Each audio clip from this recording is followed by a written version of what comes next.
LogRhythm's NetMon Freemium delivers real-time network visibility to quickly identify emerging threats in your IT environment. NetMon Freemium is a free, commercial-grade network forensics and traffic analytics solution. You can use NetMon Freemium's powerful capabilities to search against all observed network traffic, identify abnormal traffic patterns and application usage, and quickly analyze full packet captures. Take the first step towards real-time network visibility. Visit logrhythm.com/freemium to learn more and download it today. Tenable Network Security, creators of Nessus, the world's best vulnerability scanner. Jumpstart your security program today and evaluate Security Center CV, the continuous monitoring solution. For more information, visit them on the web at tenable.com. ProXPN is the leading VPN service offering free accounts, excellent premium features, and an outstanding commitment to privacy and security online. Use the discount code WEEKLY and save 50% off for life. NetSparker, the developers of desktop and cloud-based web application security scanners that enable you to automatically identify vulnerabilities in your web applications and web services. NetSparker scanners employ a unique and dead-accurate vulnerability scanning engine that automatically verifies vulnerabilities with a proof of concept. For more information, visit them on the web at netsparker.com or email them at contact@netsparker.com. Welcome back to Security Weekly. This is the security news for this week, where we are going to talk about Joff's favorite story.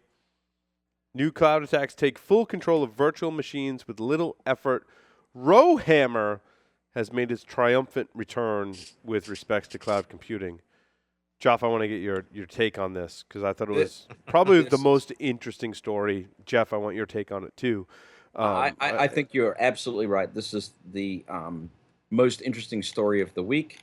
I had the Ars Technica link. I don't know which one you had, Paul, but the title I did have the Ars Technica. Was this broken by? Was this the one broken by Motherboard.com? No, maybe not. Sure. The title of the article was "New Attack Steals Private Crypto Keys by Corrupting Data in Computer Memory." So, and one of the quotes in here is surprisingly practical and effective. And when I see a quote like that in an article, I go, we need to talk about this, right? So people probably remember that Rowhammer was a bit flipping attack that has been around for quite some time, very good year. You guys correct me if I'm wrong. At least. But as the article says, until now, Rowhammer has been a somewhat clumsy and unpredictable attack tool because it was hard to control exactly where data corrupting bit flips were happening. Rowhammer was a way to force memory chips to flip bits and effectively, in its earlier demonstrations, effectively destabilize machines. Well, subsequently, in this article, new computer scientists have developed significantly more Rowhammer techniques. One called Flip Feng Shui. I think I said that right. Feng Shui. Feng Shui. It manipulates, like decorating your house, like Feng Shui. So what it does, it actually takes advantage of virtualization by manipulating deduplication operations that cloud providers use to save memory resources. Think virtualization, folks, by sharing identical chunks of data.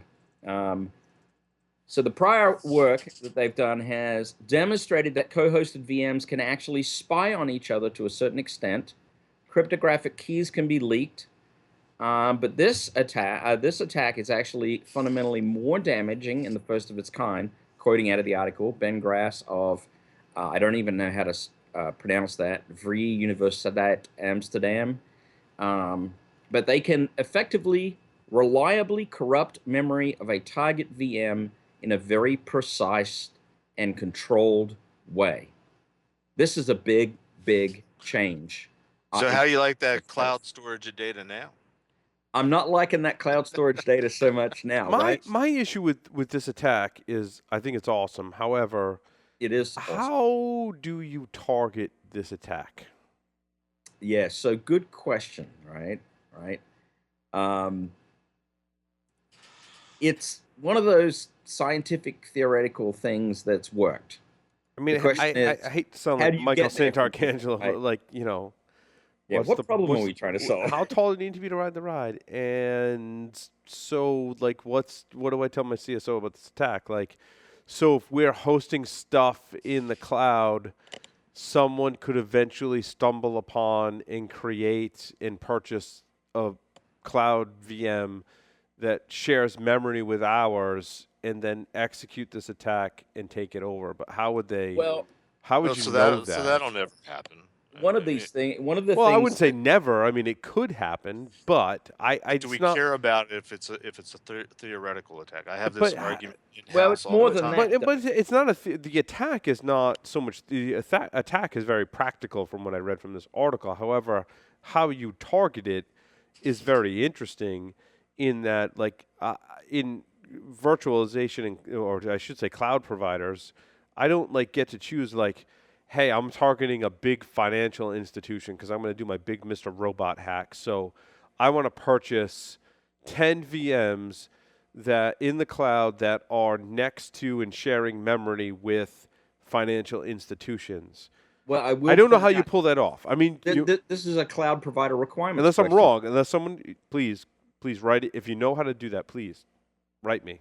Well, let's assume paul@securityweekly.com. you're wrong, and we'll just wait for the proof. Well, there is some text in the article, Paul, that speaks to some of the hardware and software choices that the virtualization provider makes, which will impact the reliability of this attack. Yeah, not only do I have to be next to my target, they also have to be running, what was it, 14 of 20 different types of DDR3 and Exactly. You have to have certain 7 VDI. out of 10 or 4 out of 10 manufacturers of DDR4 RAM on the physical hardware to pull this Right. off.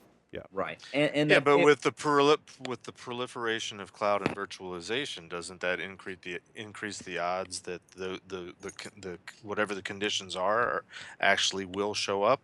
I No, mean, it's it it's decreases like the a odds. I mean, collision attack. I mean, they happen, right? well, I mean, it means I have to create a cloud virtual server that not only sits next to my target, but also the virtualization or the cloud provider rather has to be running a particular type of RAM. So both of those conditions have to exist in order So to target this it's attack. more a and question not of and the attack would work, but will it work against you specifically? If Correct. somebody's targeting you specifically, the likelihood that all the prevailing conditions are in place maybe are Yes, and I'm not saying that spray and pray isn't going to work with this attack because it probably will. It'll be interesting what you get, but what you get will be random, and I don't know that there's which- no such thing which- as random. which will well, turn into- it lessens the attack surface in my opinion, but it doesn't. Don't downplay the realism of this attack because it definitely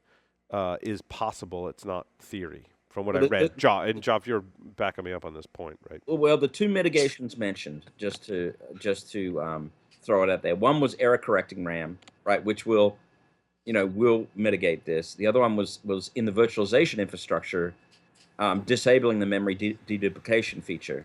So there are some things that can mitigate the risk. Is there a this great need for error correcting RAM in cloud and virtualization type providers like that, like cloud? I don't think so, because at first it's a cost issue. It is a big. So, side note, and those that follow me on Twitter @ Security Weekly know that I'm specking out new machines to do home DVRs and Myth TV and Plex and all that stuff. And thank you very much, everyone who's weighed in with their recommendations. Love it. What I'm finding is that when they say when you're streaming video and recording video and transcoding video, that ECC RAM is recommended. Now, when you start looking at motherboards and RAM that support that, there's a good deal of cost associated with that particular solution. Yeah, so you're going to see that there's going to be economic decisions made there, and I don't know. It'd be interesting to hear from some of the large virtualization providers whether they do. Like people listening that work for Amazon, are you using ECC RAM or not? Like who can? There's probably only a few people in the world who could maybe answer that question, right? If I were to speculate, though, the fact that they're multiplying out lots of virtualization resources, they'd probably go for a low cost option. Well, I don't know at scale, scale, I mean, think of it when we build a computer, and I've got 2 computer builds that I'm working on right now. Like when we build a computer, I order 2 or 4 sticks of RAM when Amazon goes and buys RAM, dude, like you got to imagine that there's a volume discount associated with large organizations like Google and Amazon in Yeah, favor because they're probably buying it like 10 at or bulk. 20 at a Yeah, time. exactly. Yeah. 10 or 20,000 at a time. Thousand. Yeah, Yep. exactly. So, So I don't know. It's a good question. It's been a while since I've been in the into the server business, and the last big thing I was involved with was the Cisco UCS stuff. I imagine a lot of these cloud providers are using those big chassis. The question is, what does that configuration look like, and how are they purchasing them, and are they purchasing them with error correcting RAM? So There's got to be feeling at a least little bit like better. 1 or 2 people listening who are like, either absolutely we use ECC RAM or absolutely not. I want to hear from you. Well, I think it's an interesting question. The I've been nerd chatting- in me really wants an answer to that question. Well, I can partially answer it, Paul. I've been chatting with Apollo on Twitter. Yes. What And- does Apollo say? Because Apollo is very big into cloud computing. Yeah, he says the efficiency of rowhammer is directly proportional to the quality control of RAM. And I asked him, are you talking directly proportional or inversely proportional? And he said direct. Good RAM equals easier to rowhammer. So I think we can all rest assured interesting. Yeah, that yeah. that companies buying in bulk RAM are probably buying cheap RAM, which means it's probably not good, which means they're probably Could be. safe. Could be. Wow, this would be one of those wins that you wouldn't expect then. This Yeah, was it's- like one of the nerdiest debates we've had on the show in recent times. I love it. But people like nerd debates. That's why they listen to it. That's right. That's right. So I Love think, well, the next step clearly is to scale up this research and take it to a big virtualization provider. Yeah, and see how it and fares, see how right? it goes. And let's see if we can get that level of corruption. Hey, so Let's- what But was again, the issue is going to be for a cloud provider. Let's say they have 10 million customers. Some of their customers are going to be vulnerable to this attack. But is it you, customer yes. X, that's the one that's vulnerable? And Right. why should you care about it? Yeah. Well, Move on. Wow. Yeah, Good let's move story. on. So, Good- Dropbox, 68 million pairs of credentials turned out were leaked. A big plug to Troy Hunt and haveitbeenpwned.com. I used that, and yes, one of my email addresses was on there. Now, what's interesting, Have you couple- changed your password since I did. 2012? Well, so it's a good question, Jeff. So, Yeah. I want to say I was trying to think about. So I changed my password today. Like, regardless of circumstances, when I see headlines like this, I'm just going to change my. I have LastPass. I'm going to go change my password. Probably a good. But since 2012, not only has my password changed, but my email address has changed. And I'm wondering how that impacts the breach if you've not changed your password but changed your email address. I'm assuming that has the same security nobody's implications ever stolen nobody's ever captured a password and tried to use it elsewhere. and use a different email address. Has gotten Yeah. email Or whatever else you're aliases. logging Yeah. into. It doesn't have to be email. So even if your email address has changed, your Your password LinkedIn still account, your has to Facebook change. account, your Yeah. Twitter account, your bank account. Yeah, Yeah, well, don't reuse. Yeah, in props to LastPass, they give you a nice report that tells you, not all by age, how long it's been since you've changed your password, or how long that password's been in use, and also where your password reuse is occurring. So, for that reason, I like LastPass. And Does say what you will. LastPass store your password in the cloud? Yes, encrypted in the cloud. Mm-hmm. Yes, Okay. your master password, right? Or there's encryption that. Yes. Jeff's getting that. Look. Mm. So it's a 4-year-old data compromise. Is the primary concern. Have you changed your password lately or in the last 4 years? I can see for Dropbox, not many people doing that. I Actually. was gonna say, I bet there's a tremendous amount of people that are affected by that. I probably got a Dropbox account 4 years ago, and I probably haven't used it in 3.5 years. Well, Have that. and that's a great point, Jeff. So it's funny. Right before we were recording, I think the most recent episode of Startup Security Weekly, Michael Santarcangelo and I were talking, and he's like, "So, dude, like, I came to this realization that I have Google Apps for Business, and I don't need Dropbox anymore because I use Google Drive." I'm like, dude, like last Tuesday, I came to that same realization, like maybe a week before you did, and I was like, why are we using Dropbox again? And I like turned to all my employees. I'm like, are we using Dropbox? And they're like, nope. We use Google Drive for everything now because we all have increased storage in Google Drive. Everyone has a Google account, and so we didn't kill our Dropbox account, but we are not paying for the professional version any longer. We're just using the free version. So moved a bunch of content off, and we're off to the races.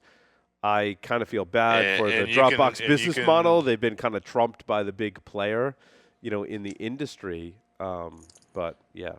And your Google password is not what your Dropbox password was. So don't even bother trying, people. That's correct. That is correct. Cool. Actually, I change my password pretty frequently, just in good OPSEC, right? I change my Google password frequently, and I enable two-factor authentication, and I enable alerts if anyone were to log in from a different IP address, which is why I give props to Google for their security on that. And So I you find keep bringing that up. It still bothers me because at the place of my employment, we use Google Mail, and I can sit down at my home computer. I can sit down at a computer at a hotel, the business center, and I can log into my work email. And while I do get the email saying you just logged in from a strange email address, if that's not you, let us know. I don't know anything that's going on that laptop or that workstation. How do I know there's not keyloggers in place? How do I know? Well, because you have two-factor authentication enabled, hopefully, so they can't log in unless they have your phone, right? Or access to Google Authenticator, correct? Maybe, yeah. So while you might lose your password to the keylogger, you've still got the second factor to protect you. Well, I'm not even thinking of the password. I'm thinking of everything else I'm doing work-wise while I'm sitting at that workstation. Yeah. There's always a limit to security. And there's always an angle. There's always a catch. Well, all right. What else do we want to talk about? Loft crack is back. I thought this was kind of interesting. I heard rumblings of this, and to my knowledge, and someone will correct me on this, certainly, it is not the original team that developed Loft crack that is behind the current version, which I believe to be true. But Loftcrack is back. They're supporting Windows 10 hashes and catching up to the times and supporting CUDA and GPU acceleration for cracking hashes. Although, of course, this is technology that's been available to most of us for some time in open source software, OCL Hashcat and the like. But I think it's kind of cool that Loftcrack is kind of back in business after 7 years and releasing an update. Yeah, to me, the most interesting statement in this article is Britain's GCHQ spy agency, which GCHQ is the British equivalent of NSA. Don't ask me why I know that. Reckons admins ought to stop punishing users with regular password resets, which studies show leads to weaker combinations being set over time. I actually like that statement. I said it was interesting. I didn't say I didn't agree with it. No, I completely agree. And I think Loftcrack is important for exactly the reason that Jeff alludes to, and Joff backs up as well, is that Loftcrack is more easily accessible to systems administrators, nice graphical interface, and can be used to crack passwords and weed out those users that are using weak passwords. Yep. Yeah. I completely support that. Absolutely. I think because there's been such a dip in, Loftcrack, like in the day, that was the tool you used, right? And then after they kind of stopped updating it, open source took over, and we have lots of different options for password cracking. And then John the Ripper emerged. I was going to say, in my day, it was crack, and then it was John the Ripper, and you used Loft for the Windows passwords. But in my day, Windows weren't the predominant password. Well, and now we have folks in the community building ridiculous systems with like 10 video cards in them, cracking passwords at a ridiculous rate. And I think it's kind of the norm now that most penetration testing firms do have some sort of password cracking rig that the entire team uses that has those, and it's not liquid cooled, baby. and it's not overly expensive either, right? Like I'm a huge fan of building your own. I've been building my own computers for years. I love building my own computers, and this is like a total nerd project that most penetration testers latch onto. We've talked about it on the show. We've had Dave Kennedy and others on the show talking about their rigs for password cracking.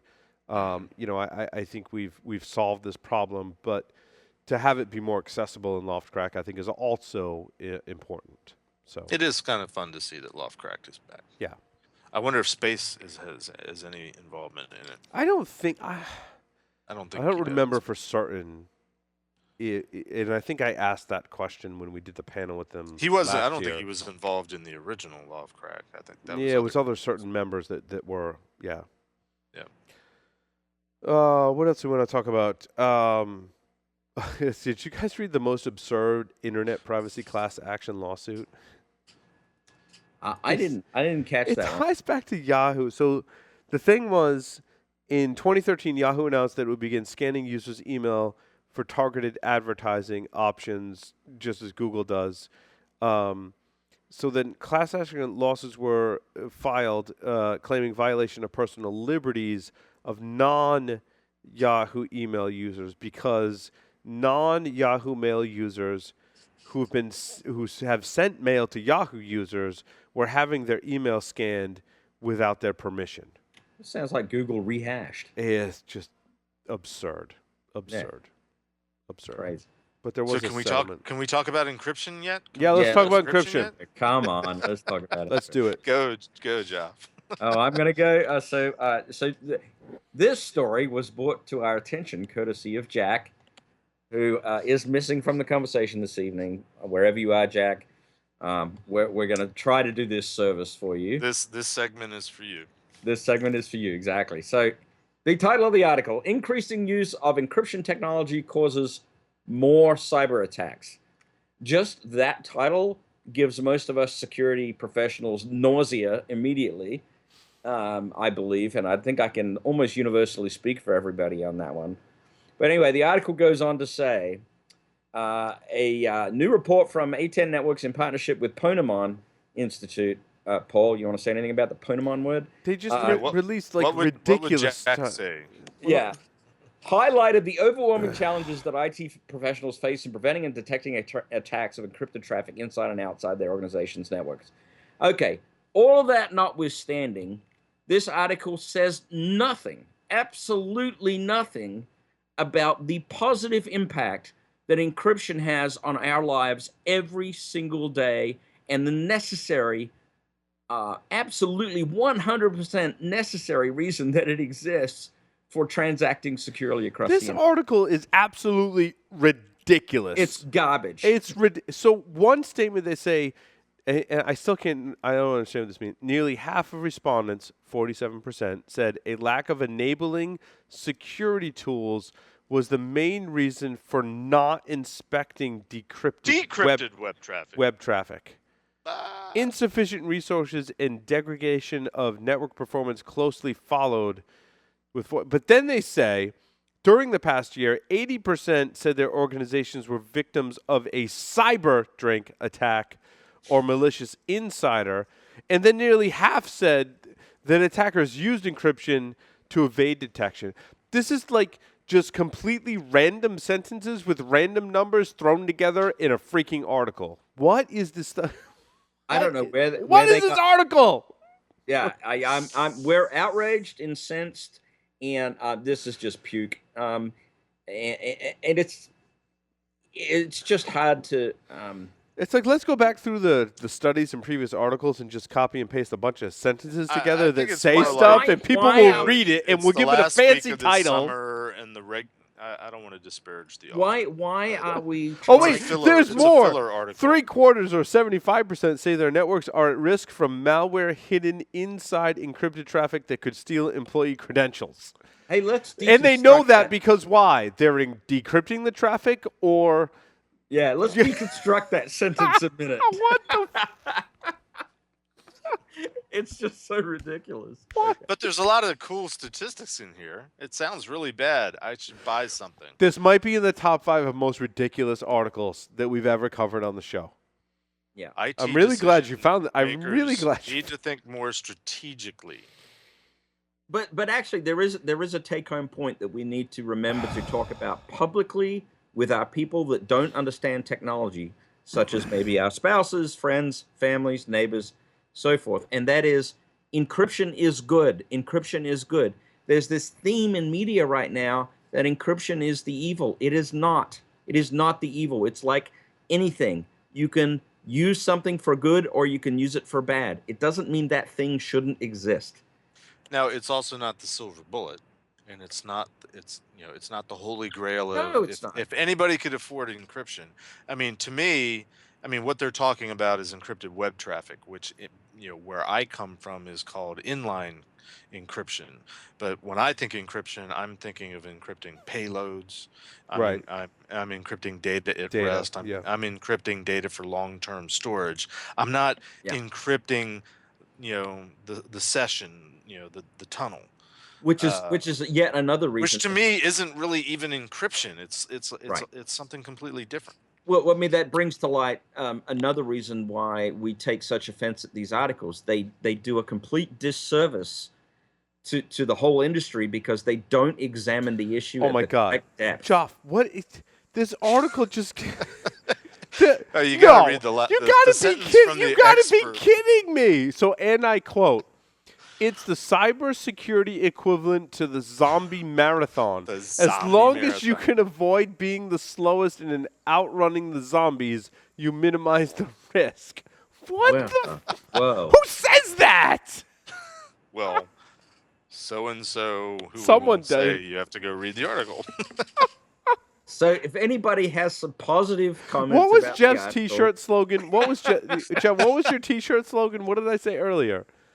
Was it encryption causes hackers or something? Encryption increases hacking. Encryption increases hacking. Yes, with Jeff's picture on it.